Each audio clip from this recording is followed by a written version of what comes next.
ഉണ്ണിമാഷ എന്നുണ്ട്? ഞാൻ ഒന്ന് കെട്ടിപ്പിടിച്ചോട്ടെ. അന്ന് മുതൽ വിചാരിക്കുന്നത് കെട്ടിപ്പിടിക്കണമെന്ന്. സുഖല്ലേ?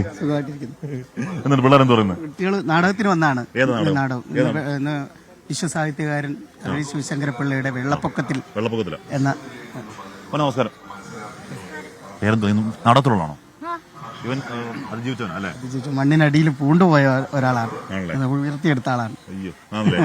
എവിടെ? അവിടെ തന്നെ. ഓർമ്മയുണ്ടോ? അതൊക്കെ ഓർമ്മയുണ്ടോ? ഓർക്കണ്ട, അതൊക്കെ പോയി. ഓർമ്മയുണ്ടോ? ഓർമ്മ വരുമ്പോ ഇവിടെ ആശുപത്രിയില്ല. ഓർമ്മ വരുമ്പോ ആശുപത്രിയില്ല. ആശുപത്രി കിടക്കണോ? പോയില്ല. ഓക്കെ ആയിരുന്നു അല്ലേ? ആണല്ലേ? നാടകമാണോ? നാടകം? ഏത് നാടകം? ഒരു ചെറിയ ഡയലോഗ് പറയോ? ചെറിയ ഡയലോഗ് പറയോ നിന്റെ? ആ,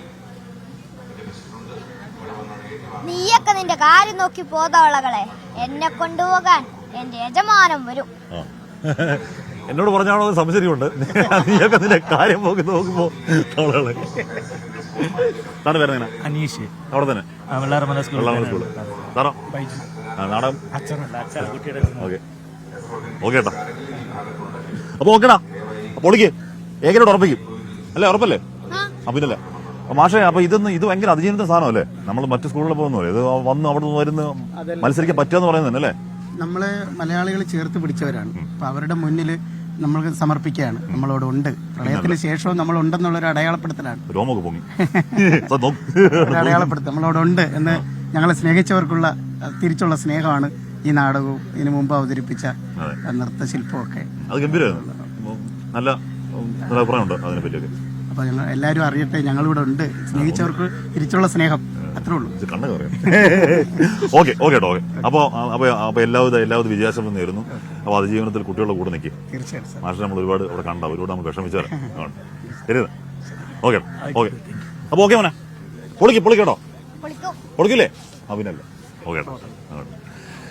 അപ്പോൾ പ്രിയപ്പെട്ട പ്രേക്ഷകർ, നമുക്ക് സത്യം പറഞ്ഞാൽ നമുക്ക് ഇവരെ കാണുമ്പം നമ്മുടെ ഓക്കെ അപ്പോൾ നമുക്ക് നമ്മുടെ കണ്ണ് നിറയുന്നത് സങ്കടം കൊണ്ടാണോ അതോ എന്താണ് സന്തോഷം കൊണ്ടാണോ എന്നറിയില്ല. ഇവരെ കാണുന്നത് ഭയങ്കര സംഭവമാണ്. ഇവരെ കാണുന്നത് നമ്മളന്ന് വയനാടൊക്കെ പോയി നമ്മളെ സങ്കടം കണ്ടവരാണ്.